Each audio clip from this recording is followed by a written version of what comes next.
کیملر گلدی، کیملر گچتی. چه کسانی آمدند، چه کسانی رفتند. لیلا تایلان یک وکیل موفق تا مدت‌ها نمی‌تواند از درد عشق اولش که به خیانت ختم شده رهایی یابد. لیلا که می‌خواهد به این وضعیت پایان دهد، پس از سالها دوباره پا به دنیای دوستیابی می‌گذارد.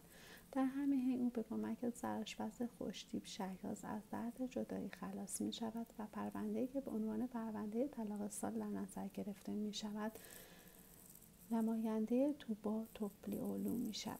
همسر توبا جم موراتان که در طی 15 سال 3 بار ازدواج کرده و طلاق گرفته است، لیلا را در وضعیت بدی قرار می‌دهد، در حالی که لیلا به پرشورترین شکل از مشتری خود در برابر خودشیفته جم دفاع می‌کند. احساسی بین لیلا و جم به وجود می‌آید،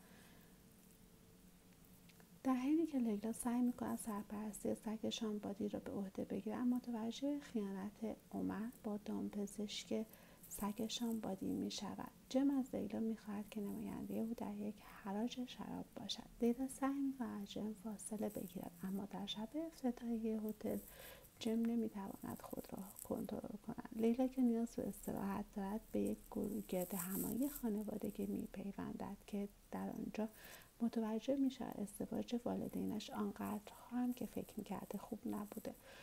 عمر راه خود را به زندگی لیلا باز می‌کند و به خواستگاری لیلا ختم می‌شود. لیلا آینده‌ای را با او تصور می‌کند، ولی در روز ازدواجشان متوجه خیانت عمر در طول مدتی که به او فرصت دوباره داده می‌شود. او لباس عروسی پاره مادر بزرگش را می‌پوشد که مثل قلب و روحش پاره و زخمی است و در نهایت عمر را ترک می‌کند.